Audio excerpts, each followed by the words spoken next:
سلامونه او مینه مې ومنئ. بشیر احمد حکیمزی یم. تاسې ته ستا د انځور یوټیوب چینل څخه حاضر شوی یم په دې هیله چې د تل لپاره تندرست او آباده اوسئ. نننۍ ویډیو د ارواحات استاد احمدشاه اکثر ساپي د ژوندلیک په اړه ده. ارواحات استاد احمدشاه سرساپی د مرحوم تقدیر خان زوی او د مرحوم سرمرخان لمسی په قوم ساپی د کونړ ولایت د فیش درې ولسوالۍ د سندرۍ کلي اوسېدونکي او په 1440 هجري شمسي کال د خوست ولایت په مرکز د محمد تقدیر خان په کورنۍ کې دې نړۍ ته سترګې وغړولې. د ماشومتوب دوره یې تر 8 کلنۍ پورې په خوست ولایت کې تېره کړه. د خوست تر سقوط وروسته په 1422 هجري شمسي کال د کوزي پښتونخوا باجوړ جنسۍ ته د خپلې کورنۍ سره کډن شو. خپل ابتدایي زده کړې په 1422 هجري شمسي کال د چاري کمپ په نوآباد په منځني ښوونځي کې پیل کړې. تر 8م ټولګي زده کړې په یاد ښوونځي کې ترسره کړې او د 8م ټولګي وروسته تر 10م ټولګي پورې زده کړې په یوسف علي لیسه کې ترسره کړې او په 1483 هجري شمسي کال خپل نوی ژوند یې په 10م ټولګي پیل کړ چې تر دې دمه یې 6 اولادونه درلوده چې یوه یې لور او 5 یې زامن وو. په 1483 هجري شمسي کال په جریان کې خپل خوږ هیواد او پلارني ټاټوبې ته راستون شو. پاتې زده کړو ته یې په انګلا مالي لیسه کې دوام وکړ او په 1480 هجري شمسي کال د یاد لیسې څخه په اعلی درجه فارغ شو. په 1485 هجري شمسي کال د شاعرۍ سپېڅلي فن ته یې مخه وکړه.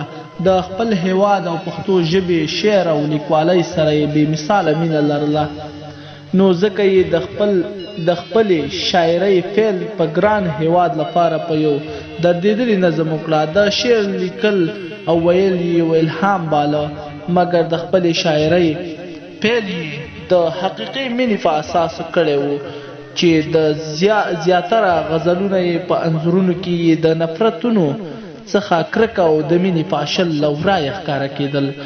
تر دې دمه یې د 2500 څخه زیات شعرونه لیکلي. د شعر هرې بڼې سره یې ځانګړې مینه لرله.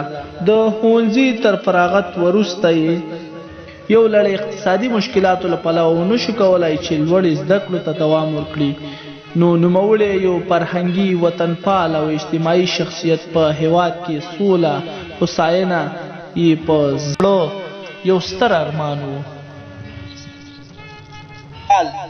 یې د هیواد خدمت ته مټې ونغښتې او د ټولنې د خدمت لپاره یې د کونړ او کندهار پولیسو کې 1.5 کال دنده اجرا کړه او د 1.5 کال وروسته د ملي اردو ځواکونو ته یې لاره پیدا کړه او د ارشد بریدمل په حیث یې د مارشال فهیم 2 کلنې اکاډمۍ کې د ښوونکي مقدسه دنده ترسره کوله او 12 کاله خدمت وروسته د کابل او جلال آباد په لویه لاره د سرخکانو په سیمه کې په 1499 د 10 هجري شمسي کال د چهارشنبې په ورځ په یو ترافیکي پیښه کې خپل ژوند له لاسه ورکړه او د تل لپاره یې د دې فاني نړۍ څخه سترګې پټې کړې.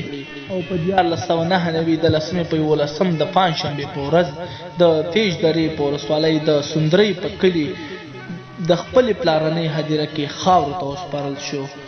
الله رب العزت دې ورته جنت الفردوس نصیب کړي او روغ دې ورته حاد وي او د غزل یوه بیلګه یې چې په خپله خوله یې ویلې ورڅخه یې واورئ.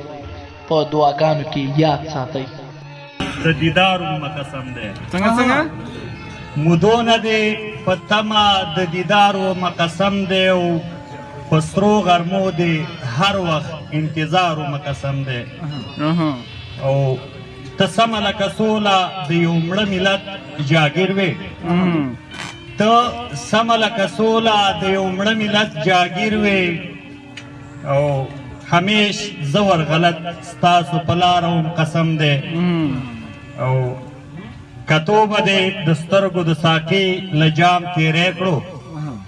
کتو به دې د سترګو Subscribe now and press the bell icon. Never